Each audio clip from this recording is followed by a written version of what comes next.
গুম, আয়নাঘর, অপহরণ, ক্রসফায়ারের মতো জঘন্য অপরাধ নীরব সাক্ষী হচ্ছে এই জুলাই মাস। এটা থাকবে, পৃথিবী যতদিন থাকবে ততদিন এটা থাকবে বলে আমি ঠিক আমার মনে পড়ে।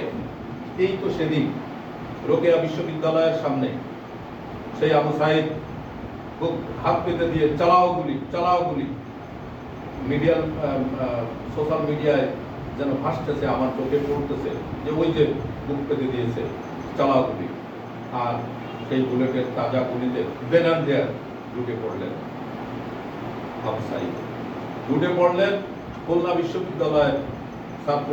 পানি লাগবে, পানি লাগবে, পানি লাগবে, সেই মুগ্ধ বুলেটের আঘাতে জায়গায় শেষ হয়ে গেল। চোখে পানি আসবে আপনাদের। ছোট্ট মাসুম বাচ্চা ঢাকার সুদীর্ঘ সে অট্টালিকার উপরে জানলার ফাঁক দিয়ে পড়ার টেবিলে বসেছিল, ছোট্ট বাচ্চা খেলা করতেছিল, তাকেও বুলেটের আঘাত থেকে সেও রক্ষা পায় নাই। এগুলো ভুলার নয়, এগুলো কেউ কখনো কোনোদিন ভুলবে না। জুলাই গণ অভ্যুত্থানের রাজপথে যারা প্রাণ দিয়েছে, শিশুসহ সহস্রাধিক কর্মী যারা নিহত হয়েছে, সবার প্রতি আমি শ্রদ্ধার সাথে শ্রদ্ধা জানাই। আমি শ্রদ্ধা জানাই। এক জরিপে আসছে যে নিহতদের মধ্যে বিএনপির একটা জরিপে বিএনপিদের মধ্যে তার অঙ্গ সংগঠনের 444 জন নেতাকর্মী, তারা নেতাকর্মী ও সমর্থক এরা শহীদ হয়েছে 444 জন। এদের মধ্যে 11 জন আছে আমাদের খুলনা বিভাগের। এদের মধ্যে রয়েছে যুব দলের 78 জন, স্বেচ্ছাসেবক দলের 23 জন, ছাত্র দলের 142 জন, কৃষক দলের 8 জন, শ্রমিক দলের 60 জন, মৎস্যজীবী দলের 2 জন সহ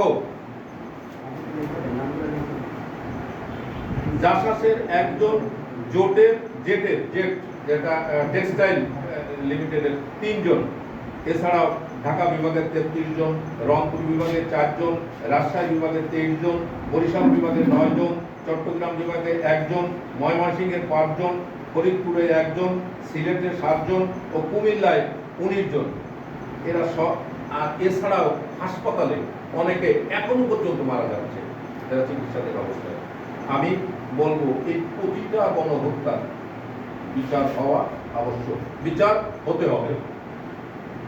আমি জুলাই আন্দোলনে যেসব আন্দোলনে যারা শহীদ হয়েছেন, আবারও তাদের আত্মার মাগফিরাত কামনা করে আমি বিদায় নেব। এখন আপনাদের সামনে মূল্যবান বক্তব্য রাখবেন আজকের অনুষ্ঠান।